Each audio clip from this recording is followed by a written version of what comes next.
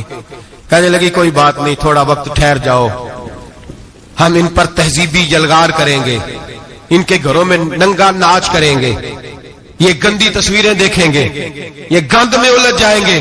اور جو قوم گند میں الجھ جایا کرتی ہے وہ پھر کسی سے لڑنے کی طاقت نہیں رکھتی، اس کے اندر ڈٹ جانے کی ہمت نہیں ہوتی، اس کی غیرت کے جنازے نکل جاتے. دل کرتا ہے جل جائے وہ جل جائے جہاں سے برائی پھیلتی، تباہ ہو جائے وہ علاقے جہاں سے گند ہوتا ہے. لوگ گند کی کمائی کھاتے ہیں، گند کی. ایکٹروں کے ساتھ کھڑے ہو کے فوٹویں کھچاتے ہیں اور گناہ پہ فخر کرتے ہیں، اور گندے لوگ کہتے ہیں اللہ کا فضل ہے ہم گند پھیلا رہے ہیں. ثم معاذ اللہ، لوگ گناہ پہ فخر کرتے ہیں چوکوں چوراہوں میں. محمد بن قاسم آئے ہندوستان پہ راجہ دہر کے مقابلے میں، نوجوان میری طرف دیکھے اور صحیح ہو کے بیٹھے، خاصے صحیح ہو کے بیٹھے، تقریر نہیں کر رہا، جذبات کا. میرے جذبات سنے، دل کے پھپولے جل رہے ہیں حسینے کے داغ سے.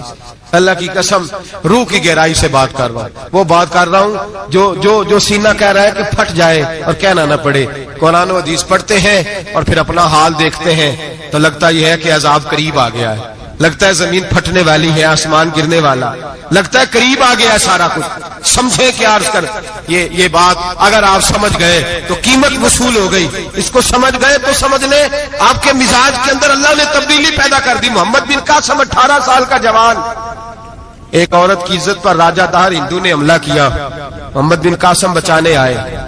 جب ہندوستان آئے فوج تھوڑی تھی، علاقہ تھوڑا تھا، راجہ دہر کی فوج بہت زیادہ، اور پھر اپنا عرب چھوڑ کے یہاں آ کے ہندوستان میں اس کے علاقے میں اس پہ حملہ کرنا، حالات خراب تھے. محمد بن قاسم پریشان ہے. ایک بزرگ نے دیکھا، کہنے لگے پریشان کیوں ہو؟ کہنے لگا سوچتا ہوں علاقہ بھی اس کا، فوج بھی اس کی، میرے فوجیوں کو تو رستوں کا بھی نہیں پتا، کیسے جنگ کریں گے، کدھر سے آئیں گے، اور پھر ہمیں زبان بھی نہیں آتی، کیسے کام ہوگا، ڈر رہا ہوں. 2-4 دن گزرے تو محمد بن قاسم اشاش بشاش ہو گئے. اور بزرگ کہنے لگے خیر ہے، بڑے مطمئن ہو گئے ہو. کہنے لگے بس راجہ دہر ہم سے مقابلہ نہیں کر سکتا، راجہ دہر ہمارے مقابلے میں کھڑا نہیں ہو سکتا. وہ گرا کے گرا، وہ لڑکھڑایا کے لڑکھڑایا، ریزہ ریزہ ہو جائے گا. آپ کو کیسے خوشخبری مل گئی؟ کہنے لگے مجھے پتا چلا ہے کہ راجہ دہر ذہن کا گندا ہے، وہ تو چچا کی بیٹی کو نہیں چھوڑتا، ماموں کی بیٹی کو نہیں چھوڑتا، خالہ کی بیٹی کو گندی نظر سے دیکھتا ہے. جس کا ذہن گندا ہوتا ہے وہ کسی کا مقابلہ نہیں کر سکتا. ہمیں فتح ہوگی، فتح، وہ گرے گا. وہ بزرگ کہتے ہیں میں سمجھ گیا کہ واقعی سے فتح ہوگی. آج کشمیر کیوں آزاد نہیں ہو رہا؟ فلسطین میں آگ کیوں لگی ہوئی ہے؟ مسلمان جب تک ذہن کا گندا ہے کمزور ہے، جب تک ذہن کا ناپاک ہے کمزور ہے. حضرت سعد بن ابی وقاص رضی اللہ تعالیٰ عنہ فرمایا کرتے تھے اللہ مسلمان کی مدد اتنی دیر تک کرتا رہتا ہے جتنی دیر تک مسلمان کا ذہن صاف رہتا ہے، کردار پاک رہتا ہے. آگ اس لیے معاشرے میں لگی ہے. نوجوانوں تم کہتے ہو کامیابیاں نہیں ملتی، اسے کیسے کامیابی مل سکتی ہے جس کا ذہن ہی صاف نہیں؟ وہ کیسے دنیا کی بازی جیت سکتا ہے جس کی نگاہ ہی پاک نہیں؟ وہ کیسے آگے بڑھ سکتا ہے جس کے کردار میں پاکیزگی نہیں؟ اپنے آپ کو پاک کر لو، اللہ ہر مشکل میں تمہاری مدد فرمائے گا، ہر راستے میں تمہاری مدد فرمائے گا. اور میں نے کہا جب آدمی ناپاک ہوتا ہے تو رب کریم اس سے عبادت کی لذت چھین لیتا ہے. اور اللہ کی سب سے بڑی سزا یہ ہے کہ کسی کو سجدہ نہ لمبا کرنا دے. رب کریم سب سے زیادہ اس سے ناراض ہے جس کو قرآن پاک کے کھولنے کی توفیق نہ ہو. سب سے زیادہ رب کریم اس شخص سے ناراض ہے جو اللہ کی بارگاہ میں جھکنے کی لذت چھوڑ جائے. میرے نبی پاک سید عالم علیہ السلام کے صحابہ لمبی عبادتیں کرتے تھے، لمبی. کسی نے کہا تھا روم کے بادشاہ تھے کہ یہ مسلمان فاتح کیوں ہو جاتے ہیں؟ تو اس نے کہا میں نے مولا علی کے زمانے میں جاسوسی کرائی تھی، پتا کیا تھا کہ ہر میدان میں کامیاب کیوں ہوتے ہیں. تو کہتے میں نے دیکھا یہ دن کے مجاہد ہوتے ہیں پر رات کے عابد ہوتے ہیں. اب آگے بڑھتے ہیں. قرآن مجید نے سورہ نور کی آیت نمبر 30 میں کہا کہ کل للمؤمنین یغضوا من ابصارہم، فرمایا کہ اے محبوب علیہ السلام مومن مردوں سے کہہ دو کہ اپنی نظریں جھکا کے رکھیں، اپنی نظریں اور اگلی آیت میں فرمایا وَقُلْ لِلْمُؤْمِنَاتِ يَغْضُضْنَ مِنْ أَبْصَارِهِنَّ، فرمایا کہ اے محبوب مومن عورتوں سے بھی کہہ دو کہ اپنی نظریں جھکا. مرد بھی اپنی نظر جھکا کے رکھے گا عورت کی طرف، لیکن یہ ساری پابندی صرف مرد پر نہیں، عورت بھی غیر محرم کا چہرہ نہیں دیکھے گی، اس پر بھی اسی طرح نظر جھکانے کا حکم ہے جس طرح کے وہ ہر دکاندار کو بھائی جان کہہ کے گفتگو کرنے کی اس کو بھی اجازت نہیں ہے کہ وہ سمجھے کہ پابندی تو مرد نے کرنی تھی، میں نے تھوڑی کرنی تھی. وہ جس کے پاس جائے، جہاں بھی جائے، ڈاکٹر کے پاس جائے، باہر جائے، تو وہ جس طرح مرضی اس کا دل چاہے وہ بات چیت کرے. اس کی عورت کو بھی اجازت اسلام نہیں دیتا. بنیادی طور پہ اسلام شرم و حیا کا دین ہے، حیا کی بات کرتا ہے. حیا کی جب ہم تعریف کرتے ہیں تو حیا کی تعریف یہ ہے کہ کوئی کبھی چیز دیکھ کے نہ تو آپ کی طبیعت میں کراہت محسوس ہو، آپ کوئی غلط جملہ منہ سے نکالتے ہوئے ذرا جھجکیں، آپ کوئی غلط بات کرتے ہوئے تھوڑا بوجھ محسوس کریں. ہمارے ہاں تیزی سے فروغ پایا ہے بے حیائی نے. سنگیوں کی محفلیں، یاروں کی محفلیں، اس میں غلیظ گفتگو ہوتی ہے الا ماشاء اللہ. جن دوستوں کو بڑی پاک صاف گفتگو کرنی چاہیے. دوستی کا رشتہ بڑا مقدس رشتہ ہے. جو یہاں ایک دوسرے سے پیار کریں گے جنت میں بھی اکٹھے داخل کیے جائیں گے. شرط یہ ہے کہ پیار اللہ رسول کی رضا کے لیے ہو، لیکن اس کے اندر اگر آپ کی گفتگو کچی ہو، کمزور ہو، فحاشی والی ہو، عریانی والی ہو. وہ ہمارے ہاں تو اب اس کو لوگ فیشن سمجھتے ہیں، اس کو مردانگی کی علامت سمجھتے ہیں کہ وہ جی ساری باتیں جی وہاں ہو گئی، اور جس کا جو جی چاہا اس نے کہا. آپ جب حیا کے دائرے میں ہوتے ہیں تو آپ خود بھی سکون محسوس کرتے ہیں. دیکھیں نا، آپ کو نیند سکون سے کہاں آتی ہے؟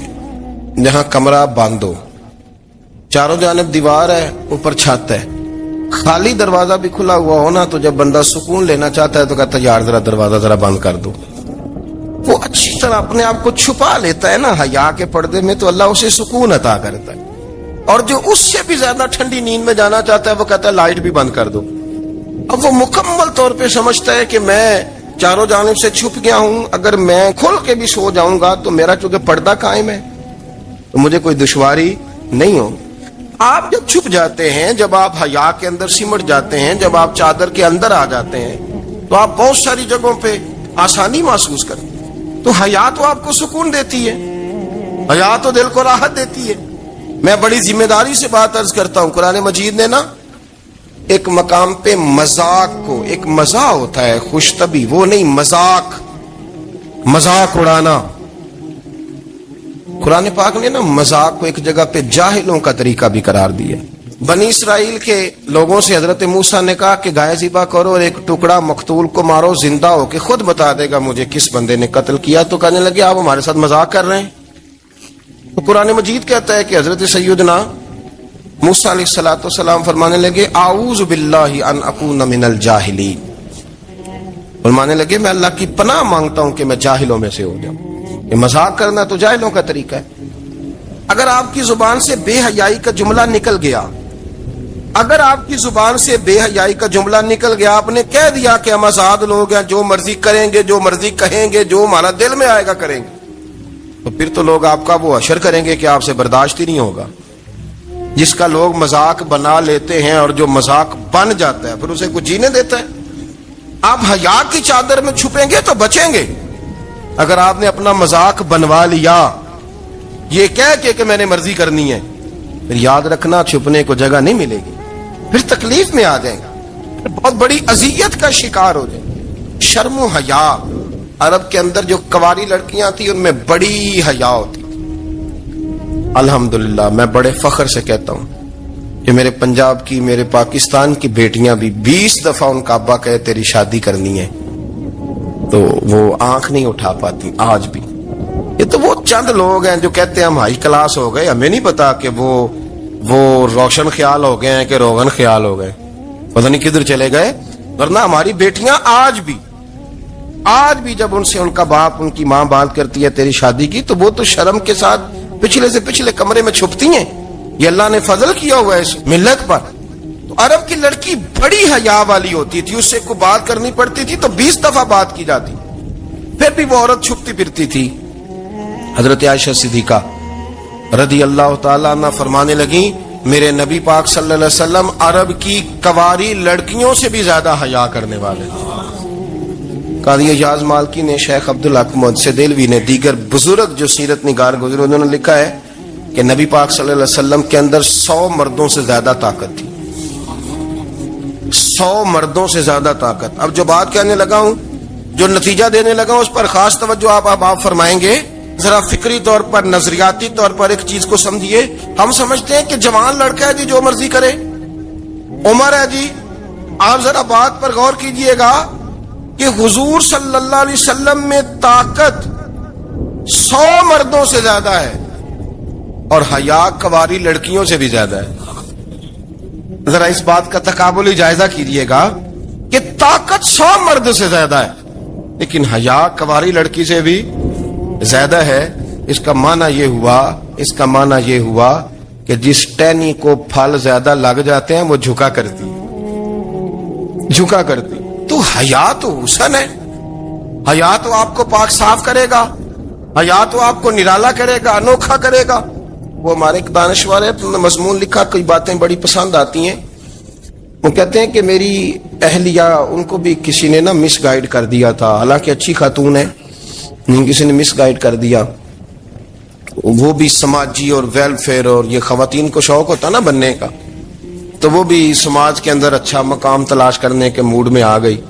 تو کہیں ایک دن جانا تھا تو بڑی بن سنور کے میرے ساتھ وہ گاڑی میں بیٹھ گئی۔ تو میں گاڑی میں، عورتوں کو یہ بھی مسئلہ ہوتا ہے نا کہ ہماری تعریف کرو، تو کئی دفعہ بعد مردوں بیچاروں کو جھوٹ بولنا پڑتا ہے، وہ زبردستی کراتی ہیں نا جی۔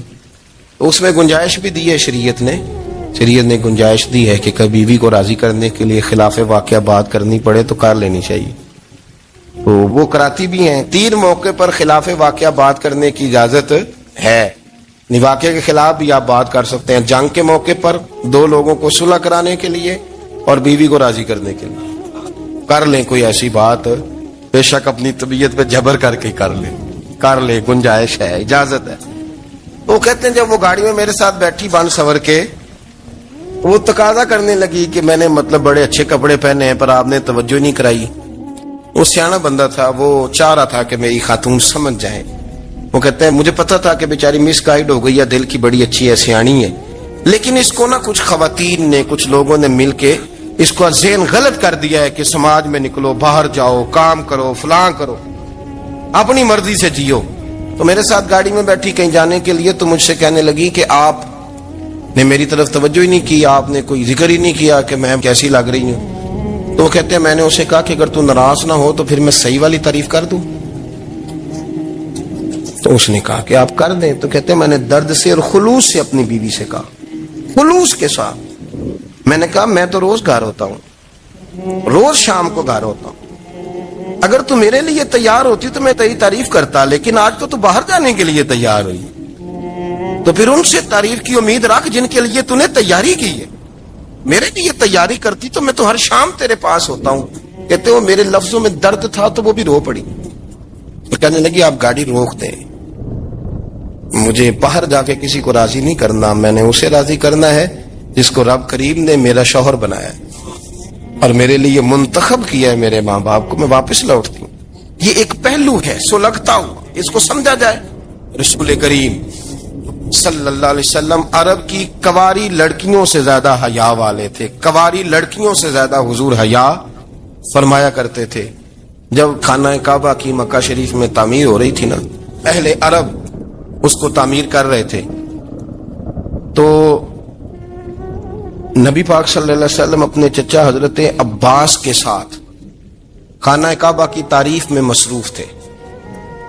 تو عرب کے لوگ چونکہ لمبا کرتا پہنتے تھے پیروں تک، تو نیچے اگر کسی وقت کوئی چیز نہیں بھی ہوتی تھی تو کسی کو وہ نظر نہیں آتی تھی، چونکہ پردہ رہتا تھا، لمبا کرتا پہنا ہوا ہوتا تھا۔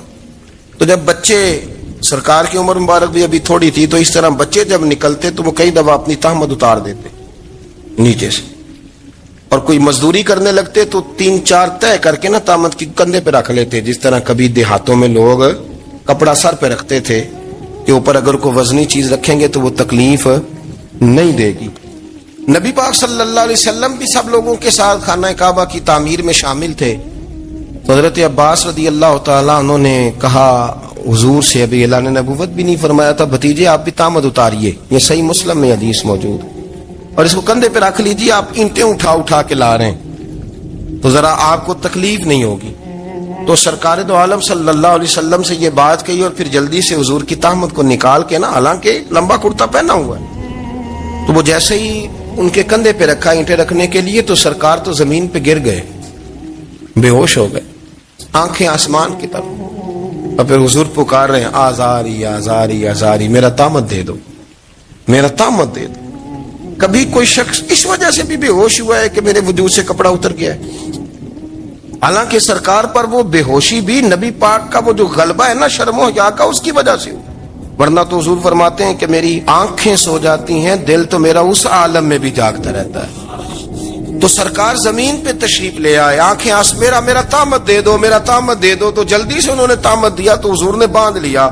پھر طبیعت مبارک میں تسلی ہوئی، یعنی ہم اس رسول کے غلام ہیں کہ جن کے تو وجود سے کپڑا اتر جائے تو حضور برداشت نہیں کرتے، قبول نہیں فرماتے، تکلیف شروع ہو جاتی۔ لیکن یہاں نوجوان ہیں اور بڑا قد کاٹ ہے اور بڑے بڑے سمجھدار لوگ ہیں، گرمیاں آتی ہیں تو شارٹ کپڑے پہن کے گھومتے ہیں، ان کو خیال نہیں کہ یہ وہ والا لباس ہے جو باہر تو کیا گھر میں اماں کے سامنے نہیں پہننا چاہیے، بہنوں اور بیٹیوں کے سامنے نہیں پہننا چاہیے۔ آپ کی گفتگو میں شرم و حیا ہو، آپ کے لب و لہجے کے اندر حسن ہو۔ آپ کو پتہ ہے نبی پاک صلی اللہ علیہ وسلم نے فرمایا میری امت میں سب سے زیادہ حیا کرنے والے عثمان غنی ہیں، عثمان غنی سب سے زیادہ حیا کرنے والے۔ آپ فرمایا کرتے تھے جب سے حضور کا چہرہ دیکھا ہے میں نے کبھی اپنی شرمگاہ بھی نہیں دیکھی، میں نے آنکھوں کا وضو نہیں توڑا، اور جب سے حضور کے دست مبارک میں میں نے بیعت کے لیے سیدھا ہاتھ بڑھایا تو پھر سیدھا ہاتھ میں نے کبھی گندگی کو نہیں لگایا۔ حیا تھی۔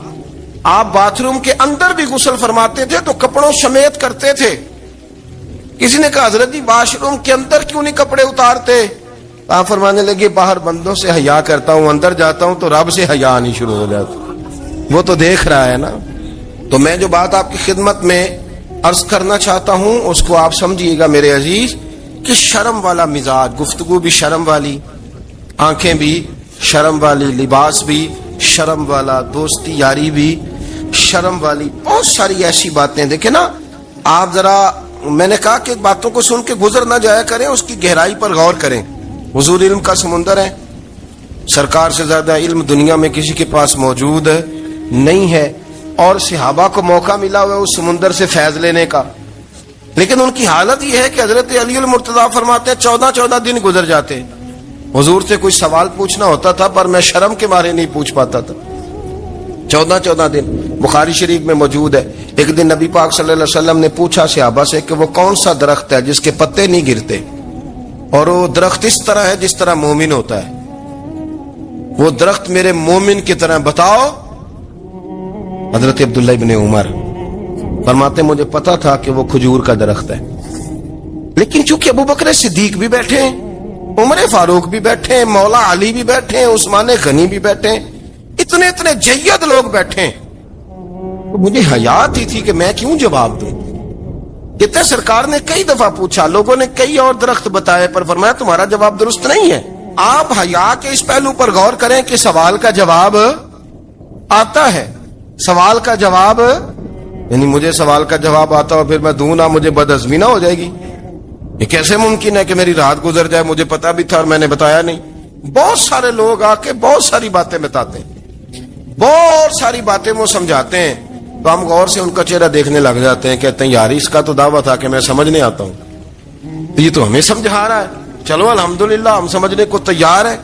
لیکن میرے عزیز پتہ بھی ہے جواب کا، علم بھی ہے، لیکن فرماتے ہیں میری حیا نے مجھے اجازت نہ دی کہ میں جواب دوں۔